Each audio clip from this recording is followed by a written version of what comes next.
श्रीमन्नारायण नारायण हरि हरि ओम।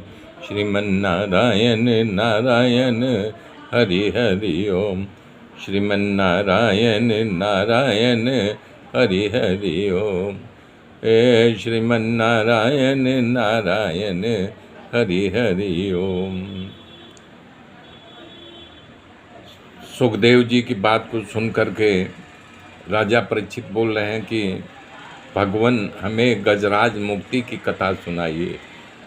ये कथा की विलक्षण कथा है। उनकी बात को सुन करके सुखदेव जी को लगा कि कथा ये कभी सुने हैं, तो कहना शुरू किए। हर कथा के बाद में सुखदेव जी कथा का फल बताते हैं, लेकिन ये कथा शुरू करने से ही बता दिए। कह रहे हैं ये कथा सबसे श्रेष्ठ है, पुण्यमय है, प्रसन्नता के लायक है, मंगलकारी शुभ फल देने वाली ये कथा है। पहले ही बता दिए कि कथा का फल क्या है। सुखदेव जी बोले, हे राजन, तुम्हारा प्रश्न जो है भावपूर्वक है और श्रद्धा से भरा हुआ है। मैं तुम्हें गजेंद्र उद्धार की कथा बता रहा हूँ। कथा का विस्तार करते हुए सुखदेव जी कह रहे हैं कि हे राजन, क्षीर सागर के किनारे त्रिकूट नामक एक पर्वत था।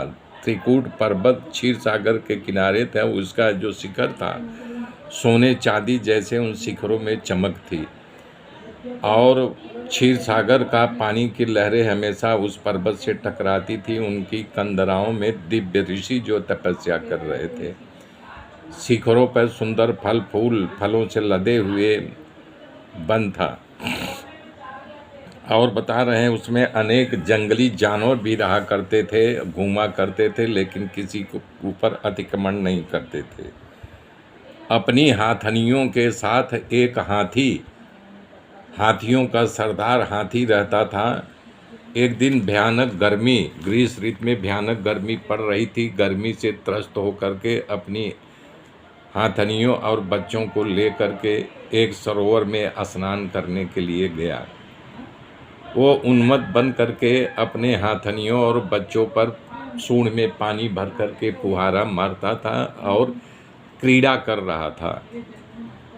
इतने में एक ग्राह उसमें आया और हाथी का पैर पकड़ लिया, और अचानक आई विपत्ति से हाथी घबरा गया और अपना पैर छुड़ाने के लिए बहुत बल का प्रयोग किया। बल का हाथी का पैर पकड़ लिया, और अचानक आई विपत्ति से हाथी घबरा गया और अपना पैर छुड़ाने के लिए बहुत बल का प्रयोग किया। बल का प्रयोग करते करते जैसे हाथी बाहर की ओर जाता, वैसे ग्राह यानी मगर पानी के अंदर उसको खींचता। इस प्रकार से वो बलहीन हो गया, थक गया, चिघाड़ने लगा।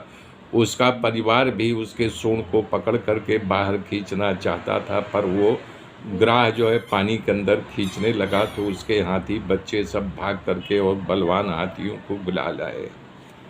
वो लोग भी मिल करके जब खींचने लगे तो भी मतलब ग्राह अंदर की ओर खींचने लगा। तब हाथी समझ गया कि ये जो है काल हमारा आ गया है, ये मृत्यु हमारा यहाँ ख़त्म हो गया है। ऐसे ही काल जो है रूप लेकर के आता है, इंसान को दबोच लेता है, तो उसके परिजन वहाँ विलाप करने लगते हैं और उस मृत्यु के चंगुल से उसे छुड़ा नहीं पाते हैं। यहाँ पर कह रहे हैं कि शंकराचार्य जी, जीव जब तक कमाई करता है तो उसके परिवार वाले उसकी इज्जत करते हैं, आवा भगत करते हैं, सेवा शुश्रूषा करते हैं। लेकिन जब कमाई ख़त्म हो जाती है, वो बूढ़ा हो जाता है, उसकी इनकम का कोई आधार नहीं रहता है, तो उसकी उपेक्षा करने लगते हैं। बात बात पर उसको डांटते हैं, तुम चुप बैठे रहो, तुमसे क्या मतलब। ये संसार का यही नियम है। रामायण में भी लिखा है बाबा तुलसीदास जी ने, सुर नर मुनि सब कई यही रीति, स्वार्थ लाई करें सब प्रीति। स्वार्थ के लग करके ये संसार की रचना हुई है। तब हाथी समझ गया, अब मैं किसी की नहीं, मैं एक परमात्मा है जो हमारी रक्षा कर सकते हैं। अपने मन को एकाग्र किया, और एकाग्र करने पूर्व की जो साधना थी उसको याद आ गई, और वो भगवान से प्रार्थना करने लगा। ओम नमो भगवते तस्मै यतयेदिच्छदात्मकं पुरुषायादिबीजाय परेशायाभिधीमहि यस्मिन्निदं यतच्चेदं यनेदं य इदं स्वयं यो अस्मात् परमाच्च परस्तं प्रपद्ये स्वयं। मेरे मित्रों, आगे की कथा फिर कल जोड़ूंगा। मेरे साथ बने रहिए। तब तक के लिए जय।